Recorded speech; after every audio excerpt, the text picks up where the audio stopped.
Watch TV, promoting sustainable development. This is the Youth Avenue on Watch TV channel with your gorgeous host, 𝐂𝐞𝐥𝐞𝐿. Good evening to you all and welcome to tonight's episode. It is on this show that we sit to address issues that hinders our growth as youth. Remember, it's all about you. And tonight we are going to talk about tourism. Yeah, we know 27th September is a day set aside to celebrate World Tourism Day. And tonight, that is what we are going to talk about. This year's goes with the theme, tourism and green investments. And I have here with me a wonderful guest with whom I'm going to have this discussion with. But before then, please, I'd like to urge you, if you have not subscribed to our YouTube page yet, kindly do so at Watch TV channel and follow us on all our social media platforms at Watch TV channel. And also, this program is sponsored by the Center for Volunteerism and Social Transformation, 𝐶VAST. And so for all your individual or corporate voluntary activities, contact 𝐶VAST at info@cenvast.org. Stay tuned as we take a short break. My name is Nana Ija the 11th, Chief of Apramodo. I would like to urge all my viewers to keep subscribing to Watch TV. I think that is where you get the better education. It's very, very informative, so I would urge all viewers to stay glued to Watch TV. Welcome back from that short break, viewers. This is the Youth Avenue, and as I said earlier, tonight we are going to talk about tourism and green investment. So my guest here tonight is the Western Regional Director for the Ghana Tourism Authority in the person of Mr. Henry Helidor. Sir, you are welcome to the Youth Avenue on Watch TV. Thank you very much. My viewers and I are so honored to have you here. Thank you so much for coming. And good evening to your wonderful listeners. Good evening. Okay, so to get it rolling, I'd like you to talk a little bit about the Ghana Tourism Authority and then what the organization does. Thank you once again. The Ghana Tourism Authority is one of the agencies under the Ministry of Tourism, Arts and Culture. Okay. And coincidentally, we're also celebrating our 50th anniversary. Meaning we are 50 years, established way back 1973. So we are currently commemorating the 50th anniversary. Okay. And the Ghana Tourism Authority is a regulatory body. We regulate the tourism industry. And when we talk about regulation, it also includes the promotion. We do promotion, we do marketing, we do some extension services in terms of inspections. Okay. Then we do what we also call research, because we need to know new trends that are happening within the sector. And the sector, mostly when you talk about the tourism sector, people think it's only about tourist sites. Okay.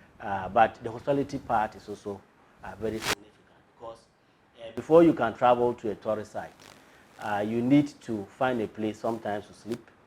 Before you even decide to move on, you need to eat. So that is where the accommodation subsector comes in. So we have the accommodation in terms of the hotels, the guest houses, the lodges, and homestays. These are some of the new trends that are coming up. Then, as I said, if you need to eat, you need a restaurant that you have to go and eat. Then you need a chop bar. You also need sometimes to cool off your throat. So you need a drinking bar. Then we always say tourism is a catalyst because it connects to other sectors of the economy. Okay. So in most cases, people come by transport. So we also have what we call the travel agency, the transport sector, in terms of the travel and tour, in terms of the car rentals. Then we have the pubs, the cinemas, because of we always say tourism is fun. And if you look at the industry, people try to recreate, they try to distress and the rest. These are some of the things that we do. Okay. So basically, this is what we do as an authority under the Ministry of Tourism, Arts and Culture. Okay, so you said something about the authority being in existence for like 50 years. Yes. How has it been so far? 50 years ago, we were called Ghana Tourist Board. Okay. Then in 2011, by an Act of Parliament 817, we were made an authority. And what that means is that an authority means you have a bit of power to be able to execute your work. Okay. And you know, in Ghana here, we have plenty laws. Sometimes the implementation is a challenge. So when you become an authority, there are legislative instruments that now guide your operations. It now gives you some power to do some enforcement. Yeah, so it's been good coming from, if you look at even the regions, then 10 regions, now we are 16 regions. Yes. By law, we are supposed to have districts, district offices. But unfortunately now we've not been able to establish the district offices across all the regions. So we'd rather have zonal offices in some of the regions. Okay. So in that case, we still operate from the regions and we reach out to the districts. So it's not been easy, but I can say we are moving on and things are getting better. Okay. Yes. So all tourists that come into our country are under the Ghana Tourism Authority? Yes, so technically, yes. Those who come and they want to visit places, yes. We do the facilitation because sometimes people do not even know where to visit. Yes. So we try to catalog these places of interest. And the law says that it is the Minister for Tourism who can designate a place as a tourist site.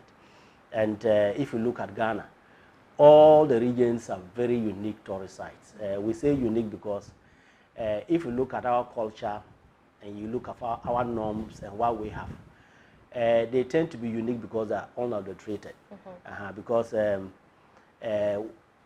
and again, people are actually interested in cultural experiences.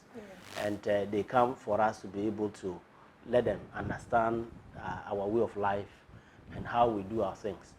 So they tend to be interested in traveling to these communities, and yes. Okay, so what kind of support and then assistance does the authority provide to tourists in terms of their security? Yes, so as we said, mostly when they come, we try to reach out to them. What we always advise is that any tourist that is coming in and wants some information, your first point of call is to find out from the Ghana Tourism Authority, in case you've not already bought into a package. Okay. Because as I said, we have the travel trade that is made up of the tour operators, travel and tour companies. And what they basically do is that they prepare what we call a tour package with an itinerary. Yeah. They know the interested places within Ghana. Okay. So what they do is that they suggest places for people to visit. Okay. They put time into it, they put money into it. Then these packages, they sell out to the general public or to visitors or tourists who come. Yeah. So when the tourist arrives, sometimes because if they have already contacted a travel agent, the travel agent will receive them at the airport. Okay. They go through the formalities of check-in and the rest. Then the travel agent is supposed to, as part of the package, provide some accommodation. Then transport first of all, from the airport to the hotel. Okay. Then what the person will eat. Then the sites that they propose to the person who bought the package. Then they will now take the person around. Either if it is 1 day, 2 days, 3 days, then they go through and send the person back. But in the event that the person hasn't got a tour company, yeah, you have the opportunity to visit the Ghana Tourism Authority office. We have information offices in almost all our regions. Okay. So you get opportunity to be able to talk to somebody when you come to the office. We have the Accra Tourist Information Office. Okay. If you know, before the Flagstaff House, yeah, yes, what we used to call Afritico. That is where we have our main tourist information office, okay, where visitors can go. Then all the information you want about Ghana, they can provide it to you free of charge. Okay. Yes. So today being 27th September, is set aside as World Tourism Day. And it's going with the theme Tourism and Green Investment. Can you tell us a little bit about the World Tourism Day and then its significance, and then the choice of the theme, why we chose that very theme in particular. Thank you very much. 27th September every year is commemorated as World Tourism Day. Yeah. 1980 was when the idea of the World Tourism Day came. And mostly 27 becomes the anniversary because that was when the statutes about the United Nations World Tourism Organization was formed. And mostly we use the day to create awareness about the important role that tourism plays. As I said in my opening remarks, we say tourism is the engine of growth for many of the economies.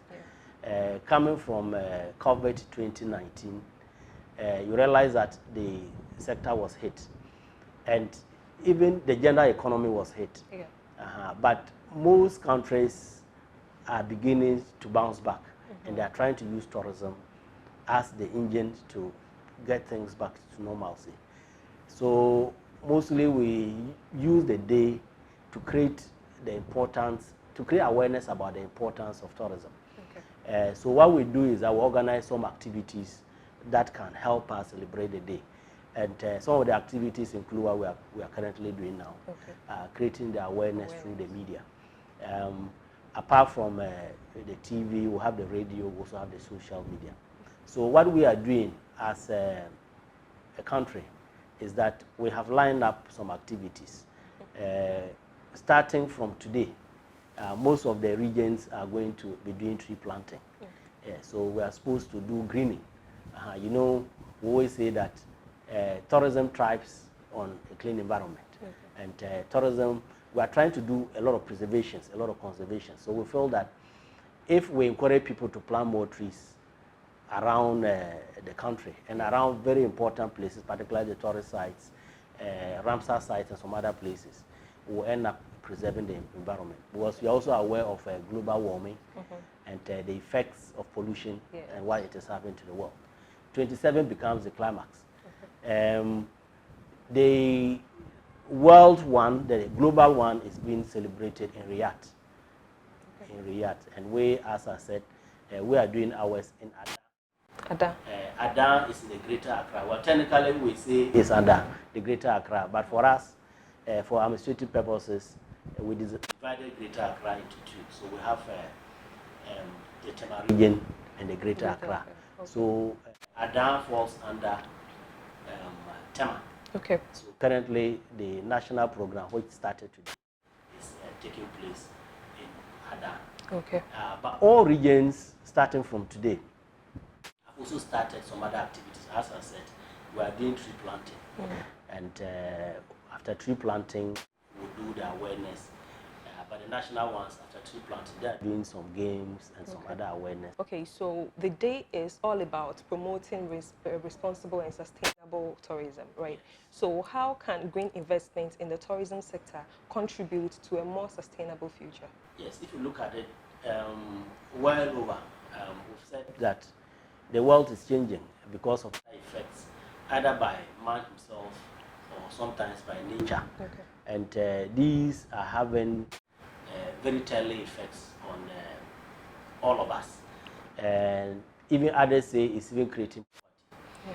So if you look at green investment, we are looking at ways that we can promote, let's say, a very good ecosystem.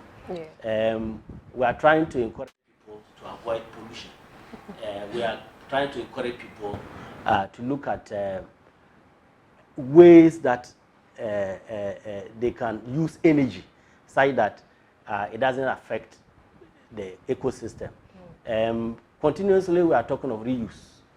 Whatever we do, we try to, instead of using a train away, encouraging ways that we can reuse some of these things. For the hotels and for the tourism industry, we are trying to encourage them to use solar. Because if you look at the other effects that some of these new trends that have, because if you also look at industrialization, we say industrialization has brought about a lot of pollution and other things that affect our way of life. Okay. So we are using the day to see how we can encourage people, and it's to do the normal things that become sustainable. Okay. Sustainable tourism in general. Okay. Okay. So we're going to go for a short break. When we come back, we'll continue with us. Okay. I'm inviting you all to keep watching Watch TV. Watch TV is promoting sustainable development in Ghana and the world at large. So keep watching Watch TV. Watch TV, promoting sustainable development. Welcome back from that short break, viewers. And if you're now joining us, you are welcome. Mr. Elido, so before we went off, we were talking about green investment, being renewable energy, being involved in renewable energy and eco-friendly activities. So are there destinations or various sites in Ghana currently that have embraced these kind of initiatives? Yes, there are actually a number of tourist sites and even enterprises. You know, we organize tourism awards. I don't know whether you've heard of our regional and national tourism awards. Okay. And as part of encouraging the enterprises to adapt sustainable ways in running their enterprises, we have even sort of set out one of the awards that looks at greening. So we're encouraging the use of solar and other things. So if you go around most of the hotels these days, you realize that particularly even in Takoradi here, you can see some hotels, you go and they're using solar. Okay. Yes, so these are some of the ways that we are trying to encourage them not to go too much into using other energies that have effects on the environment. Okay. If you go to the tourist sites, yes, there are some of them that are also adapting it. We are looking at conservation, we are looking at preservation. So you go to Mole, let me say Mole National Park, for instance. Mole National Park is managed by the wildlife. And as part of support, providing facilities that can encourage people to stay longer, we needed to put some accommodation. But before the site could put those accommodation, Zena Lodge, those who know Zena Lodge in Mole Park, the wildlife department came in. Okay. And what they said was that it's fine, you are trying to improve upon the existing facilities that you have. But as much as possible, be aware of your environment. Because if you know it's a reserve park, it's a park. So any structure that is going there, people will get afraid that you are going to cut trees, you are going to do other things. So, but because we had that in mind, so what they did was that they were encouraged to build within the trees. Okay. So visitors who get to Mole and go to Zena Lodge, they have been able to build within the natural environment. Okay. Sometimes you sleep and you feel an animal passing between just behind your window. Because they have tried to conserve it. They've created all the luxuries around it, but they have been able to conserve and preserve the original state of it. Okay, so more like tree houses. It's not tree houses. Okay. They build houses. They build huts. But you know, in terms of eco-friendly constructions, we try to encourage people to make sure that your structure blends with the environment. Okay. Even depending on where you are setting it up, it blends with the environment. If you go up north, you've seen that their architecture looks different from the south. Okay. You go to Fort Orange, for instance. When you enter Fort Orange, sometimes you feel that there is air conditioning inside, but there's no air condition. It's because they've used mat. It's all mat, blend with some other things. So most of the northern structure those days were built with mat. Okay. And what they did was that they floated the top. So during the dry season, during the hot season, the inside is cool. It's cool. Then during the cold season, it's able to adjust and bring some heat. Okay. Yes. So these are the things that we're encouraging some of the sites to do. You go to Picoro.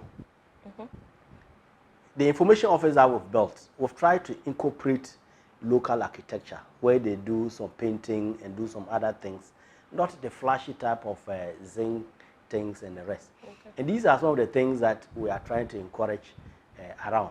You go to some of the hotels, you get there and they are using touch because they are trying to be eco-friendly. Okay. Because you know, when you use touch and you use some other local materials, it blends with the environment and it conserves it. Because in terms of the other negatives, it's limited. Okay. Yeah, so we have them in some of the sites, but we are encouraging a number of them to do more. Because what we say is that, you know, tourism is about experience. Yes. And if the intention is to attract international tourists, and we think that they are interested in skyscrapers and a lot of other things. Some of them have 5-star hotels, even the ships, the cruise ships that they come with. We have 5-star, we have 7-star. Okay. So they want to experience your culture, cultural authenticity. So these are the things that we're encouraging around some of these localities. Okay. And it goes with the green investment, that it blends with the environment and it gives authenticity to our culture. Okay. Yes. Okay. So then the travel and tour sector contributes so much to our gross domestic product. Yes. Right. So in what way can the government and then private sector businesses collaborate to attract green investment? Yes, the slogan has always been that the private sector is the engine of growth, and that the private sector, sometimes we feel they should even lead the way. But government, the public sector, provides the enabling environment. So in most cases, we have what we call the public-private partnership, where we try to come together. Then we set out roles and responsibilities. Okay. Government is supposed to provide the superstructure. And what we've always said is that government may need to do more in terms of supporting the private sector. Yeah. And what government does is that, of course, the routes, government cuts the routes to where these sites are. It may not be in the best of shape, but government's duty is to cut these roads to where the sites are. Yeah. Government is supposed to open up roads to the city center, where we have the hotels and the restaurants and the places of fun. Government is also supposed to provide some other basic things that the private sector can now build on. Okay. But continuously, things are not the best. But what we always say is that we need to partner. In most cases, government, because of bureaucracy, takes a bit of time. So these days, we are telling the private sector that sometimes you need to continuously remind government that these are the rules that you too can play. If you look at the other wing of government, which is the Ghana Tourism Authority under the Ministry of Tourism, there are some projects that we have started as a government agency.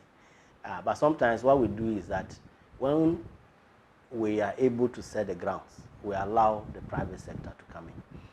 Because, as I said initially, we do the regulation. We do extension services in terms of doing inspections and providing licenses. But we do not build hotels. Yeah. Government do not build hotels. Government allows the private sector to provide that bit. We go to the sites till recently, till after Kintampo. You know, most of the tourist sites, we didn't have any laws that were binding the operation of the tourist sites. Okay. But following the Kintampo disaster some years back, you know, there were some students who went to Kintampo, went to the waterfalls.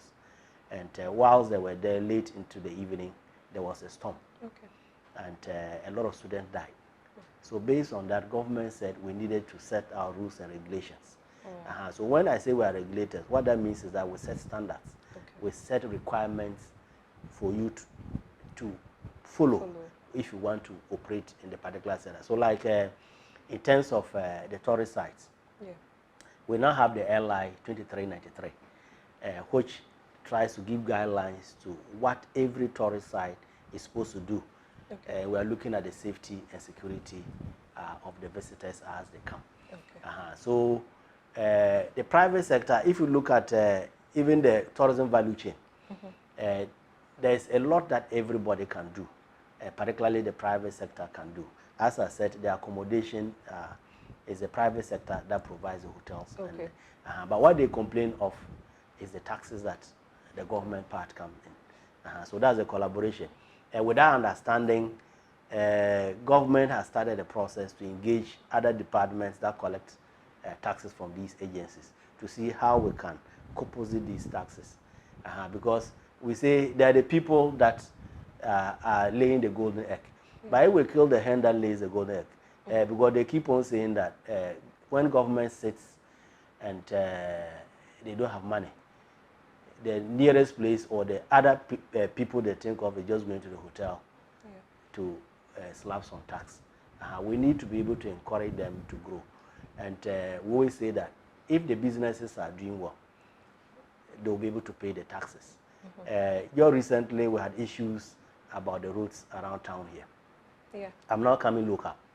Yes, so what are we doing as a region to support the enterprises that are here? The road constructions are good because we need to improve the access that we have within town.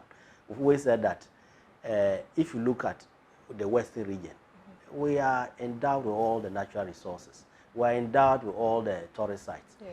And Western region has the highest number of forts and castles, heritage tourism.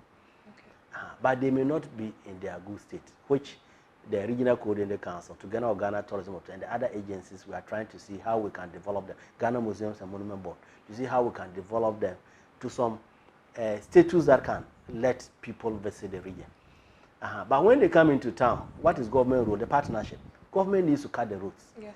They are currently doing it, but it's also creating some inconvenience. So they were telling the regional minister when we had our PPP forum that can he facilitate to ensure that these things are done within record time. Tardy Brunya is coming very soon. Westlife Carnival is coming very soon. The anchors are coming very soon. But we've seen some concerns that are we going to dance in all these. Currently, it's mud. Come terrible. December, it's going to be dust.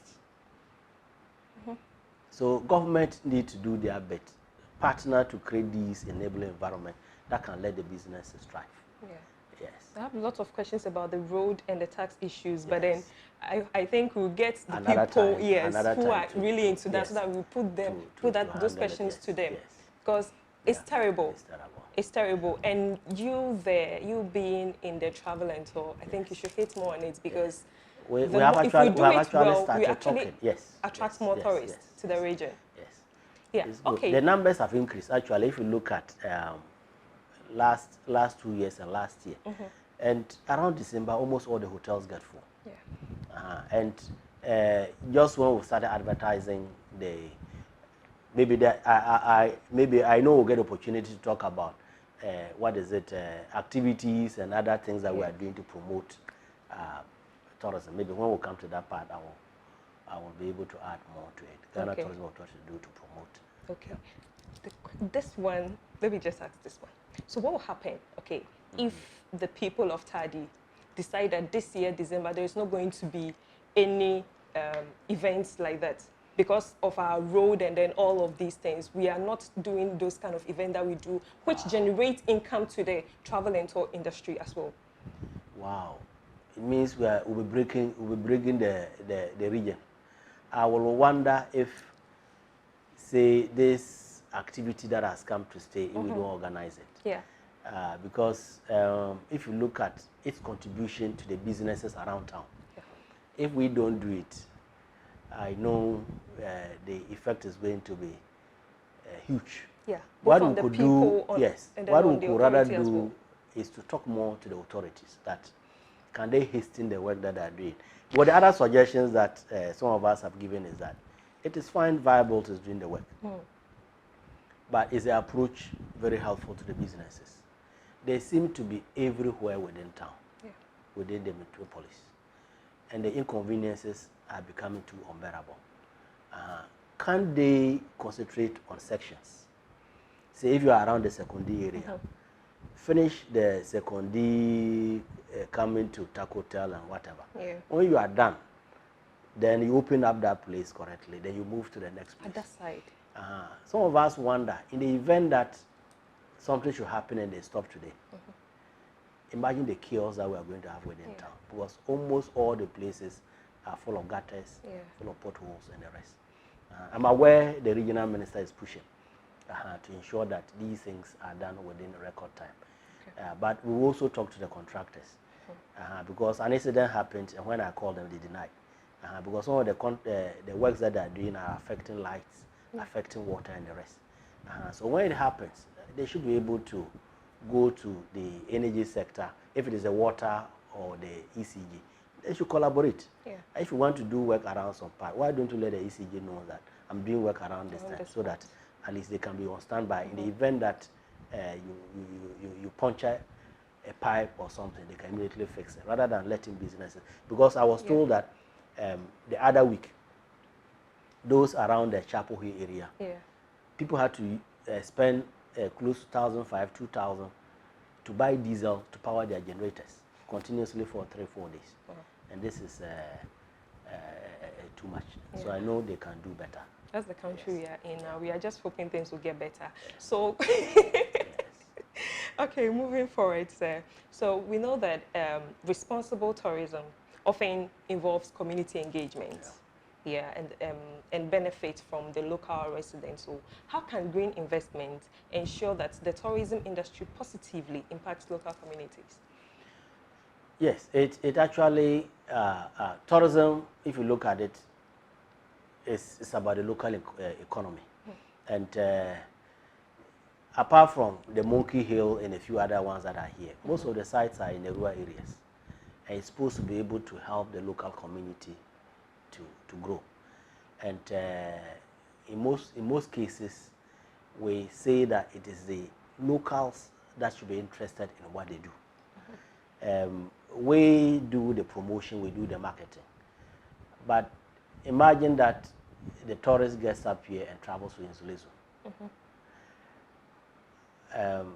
𝐓𝐶𝐮𝐫𝐞𝐬𝐬𝐬𝐬 is an eco-friendly settlement because of the concept they have about the place. And we are now looking at how to sustain it. You are aware that some months back, the place was flooded, and the entire community had to be evacuated from 𝐓𝐶𝐮𝐫𝐞𝐬𝐬𝐬𝐬 to Beyin. Imagine that continuously, if we have such floods there, it's going to wipe out the area. So green tourism, green investment is very important. What we realized when we got there was that the community also needs to be part of the project. Every community needs to be part of tourism because, as we say, when the tourists come, he needs something from you. In most cases, he will buy a souvenir, he will do whatever. And what we do is that all the tourist sites are supposed to have what we call the governing boards. That is supposed to see to the daily running of the places. And we encourage them to ensure that these places are run properly. But you get to the place, as I mentioned in 𝐶𝐶, pollution, littering is a bit of a challenge.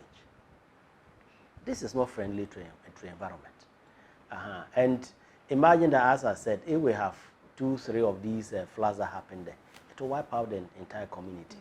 So we need to let the community be part of it. They should understand that whatever benefits come to the community is for their own benefit.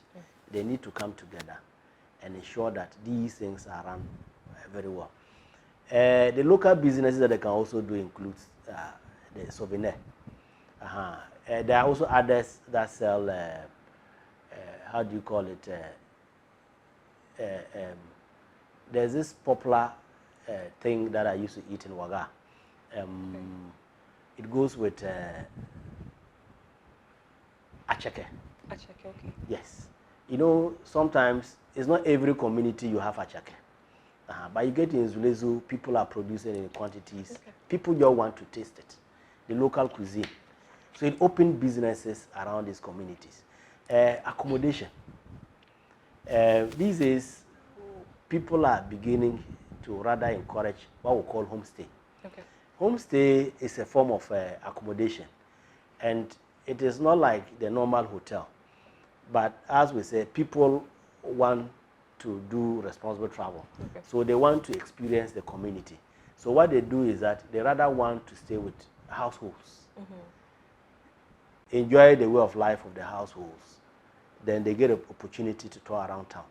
Okay. These are things that make the community benefit. And the last time I went to 𝐓𝐨𝐵𝐞𝐞𝐧 at Buzia. Okay. 𝐓𝐨𝐵𝐞𝐞𝐧 happens around the independence time. All the hotels were full. People were creating tents outside, in front of hotels, in front of the beaches. The whole community was full. People had to rent their own rooms to visitors who came to be able to stay. These are the things, benefits that tourism bring. Okay. But if we are not part of it, if we don't welcome the people well, and we don't provide the things that they need, they may come and they won't come the second time. So that is where we are coming in to advise that as much as possible, preserve and conserve what you have.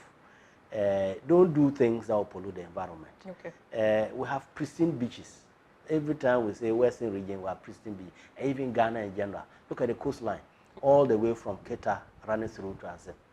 Very clean. But unfortunately, if you go around the beaches, they are not too clean. Yeah. But I'm aware that there have been conscious effort in the past to see how we can organize cleanup around the beaches. These are things that we need to preserve, so that people can come, enjoy, and also leave some revenue for us. Okay. Going a little bit into domestic tourism, Yes. we know it has actually gained prominence, especially during the time of travel restrictions. Yes. So what are the plans that GTA is putting in place in promoting domestic tourism? Yes, as you said, COVID taught us the new ways. Where we used to say international tourists. And even most people, when you talk about tourism, they think tourism is the tourist is a white-skinned person. But we always say that even amongst ourselves, we should encourage ourselves to travel. Yeah. And what we have started in the past is that even before COVID, was that we realized that the spirit of travel is part of our attitude. People need to have interest to travel.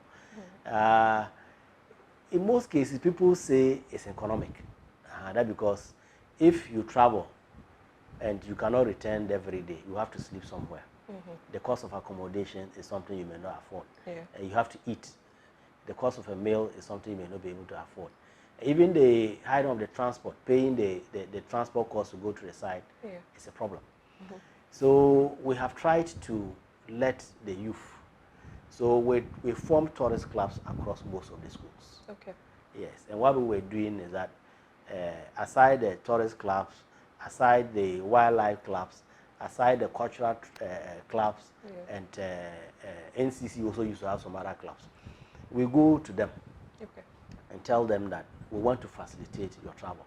Because if you look at their curriculum and what they do, in most cases, sometimes they will bring a question for you to write your experience about visiting a particular site. You sit down and you are just trying to remember what you read in a book.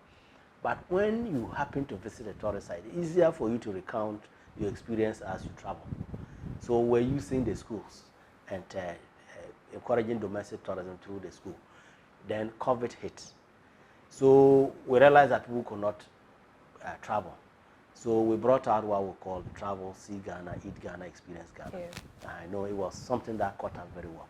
Even the period that we could not even travel, we organized some concepts on social media where when COVID was ending, that in order to encourage people to travel, wherever you go to, it was competitive. Take a picture of it and post on social media. And they became influencers. So these has been the things that we've been using. And even before December in GH, beyond the return and the rest, we're looking at traveling around these places by using the schools and even encouraging associations, institutions, agencies that wanted to travel. And what we do, as I said, is that sometimes because of the cost in travel, we do facilitation. we are able to, those days we are arranging with schools that had buses. So when you write to us that you want to go on a trip, we ask you where you want to go to. They'll write a letter to Ghana Education Service through their cultural officer that this group wants to travel to a place. Then in most cases, you only end up paying for the diesel. They don't charge you the normal commercial rates. Okay. Then when you get there, as students and as groups, your entrance fees are abated. Then we even went ahead to arrange hostels for some of these people who travel.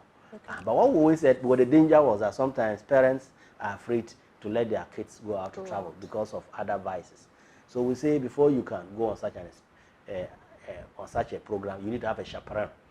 You have to have somebody from the school who is mature that can lead you. Okay. Yes, and these things caught up very well with the general public. And till date, you realize that even during the holidays, there are a lot of organized tours, people that go around and the rest. You've heard of the city caravan, other groups that travel around the whole country. Yes, it's part of the domestic tourism drive. And because of that, there's even a turnaround in terms of the visitor numbers.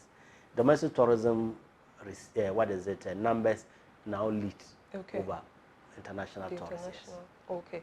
So as we celebrate World Tourism Day, what message would you like to convey to travelers and then stakeholders in the tourism sector? Yeah, we always said that Ghana is beautiful. Ghana is what we have. And the tourism that we have, Ghana as a destination, fortunately in West Africa, we are now number one. Okay. And Ghana Tourism Authority is doing all its best to see how we can market Ghana. We used to talk about cultural tourism. Now we have heritage tourism, the natural tourism, and so many other aspects. But as Ghanaians, let us also take the interest to travel around our own places. If you ask most of us who are within the Western region, how many of the tourists have visited, sometimes people will not even, they've not even traveled out of 𝐶𝐶𝐞𝐥𝐞𝐿. But even within here, we have so many sites that we can take the opportunity to visit. We have the Fort Orange, we have the Fishing Harbour, and some other, the beaches and the rest. Sometimes it's also good to travel because it opens you up to other things. Because sometimes it's an exchange. Then it also helps you also to distress. Sometimes you sit, you are reflecting, you are moody. We ask you, find time even at the weekend, find time during the holidays to travel. And we are using World Tourism Day, as I said. The entire September was what we call Tourism Month. Okay. And we didn't start just today. We started from 1st of September. And you realize that we had a lot of festivals across Ghana. Other set of Afashe, Akwesidae, we heard of our Kundum and Azim. Nkrumah Fest was just on Saturday. Okay. And a number of other festivals that were around. Then people organize excursions, people organize games. Yes. And we wanted to use this month to tell people that even for us as a country, we have a resource that people want to come. And we are trying to let every Ghanaian understand what we have as a potential in terms of tourism. So that together, the taxi driver, when he picks somebody from the station, should be able to tell you that once you've landed in 𝐶𝐶𝐞𝐥𝐞𝐿, these are the places that you can visit when you have one day free after your workshop. This is a place where you can go and eat. This is a place where you can go in the evening to go and relax. Because there are times that people come for workshops and for other things. But they finish and they want the opportunity, even for 1 hour, to go around other places. So, and we as Ghanaians should be able to take the opportunity to learn about our potentials around the region and should be able to tell others that travel around and enjoy Ghana. Ghana is beautiful. Ghana is beautiful. So looking ahead, how do you see the future of tourism with respect to sustainability and then green investment? As I've said, coming from COVID and the new normal and the new ways, most economists are now looking at tourism as the sector that can turn the economy around. And if you look at Ghana, we've always said that we have gold. We have gold, we have cocoa, and we have other things. look at the gold that we are mining these days. The problem that the mine of the gold is now bringing, polluting all our water bodies, which is going against the green investment that we are talking of. Yeah. Look at the cocoa farms. People are now giving them out to 𝐾𝐤𝐿𝐴 to do. But the tourism and the tourist sites and the tourism resources we have, these things are intact. You only need to do a bit of investment to turn them around. And people will continuously visit. We've always said that the beauty about the site is not what you go and see. Sometimes it's even the story that people tell around it that encourage you to go back the second time.